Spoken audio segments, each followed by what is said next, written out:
జతను ఎందుకో విడదీసి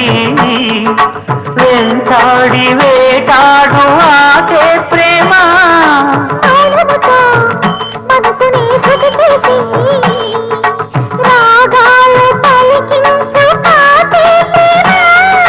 శాశ్వత చరితల ఈ ప్రేమ మృత్యు ఎరగని చిరునామా శ్వాసను